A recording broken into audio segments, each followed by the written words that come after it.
This won't come as any surprise to those of us that feel liberty and freedom are under constant assault.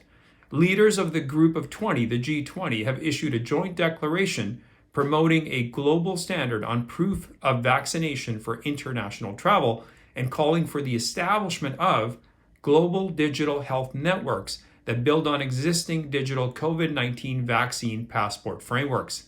The joint statement followed the conclusion of the G20 summit held in Bali, Indonesia, where leaders discussed global challenges and coordinating policies in response, including to future pandemics. Yes, folks, responses to problems they help create. We acknowledge the importance of shared technical standards and verification methods under the framework of the IHR 2005 to facilitate seamless international travel, interoperability, and recognizing digital solutions and non-digital solutions, including proof of vaccinations, the G20 Joint Declaration reads. Unfortunately, many of us weren't paying attention back in 2005 when the International Health Regulations, an instrument of international law, was developed and put forth under the auspices of the World Health Organization, WHO, and which lay down a framework for responding to the international spread of disease. Most people would have figured this was just benign. The WHO-backed standard, which entered into force in 2007, required countries to strengthen surveillance capacities at border crossings and introduce a series of health documents, including international certificates of vaccination.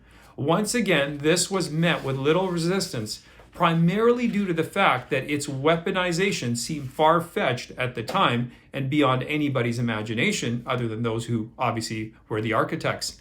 The G20 leaders said they support ongoing international dialogue and collaboration on the establishment of trusted global digital health networks as part of the efforts to strengthen prevention and response to future pandemics.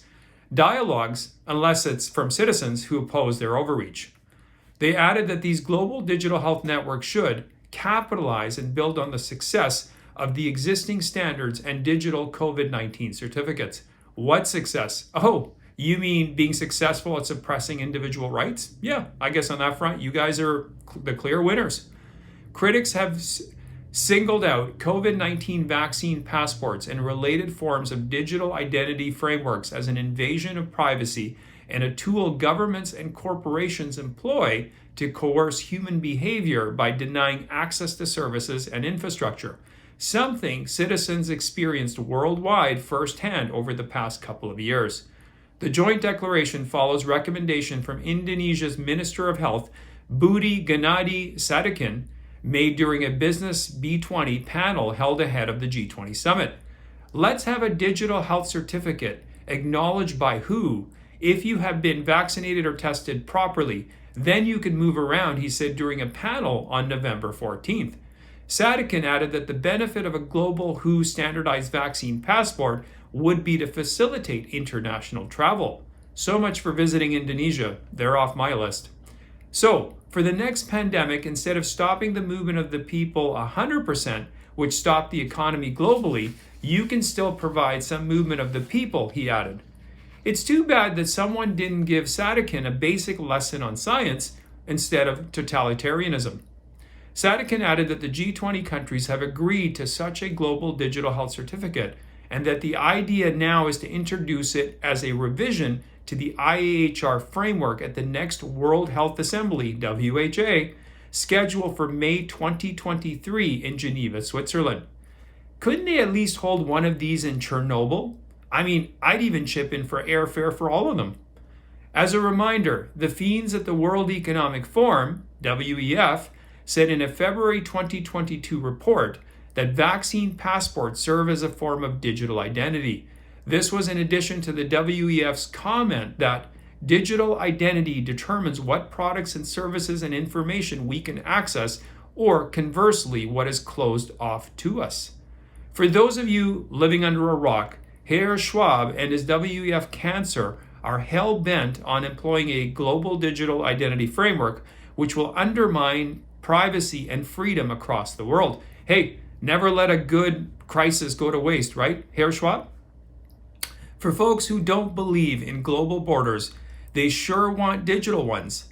In their utopia, you'll have to show your mobile phone, your digital identity, even if it's just to grab some milk.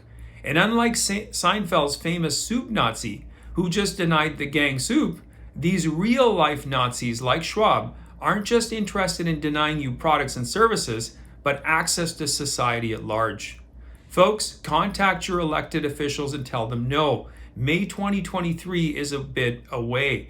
We can certainly have a voice, get activated, and this is why political office, holding office, having people that are not of this ilk is important. For example, like the new premier in Alberta, which I certainly hope she holds true to what she's doing.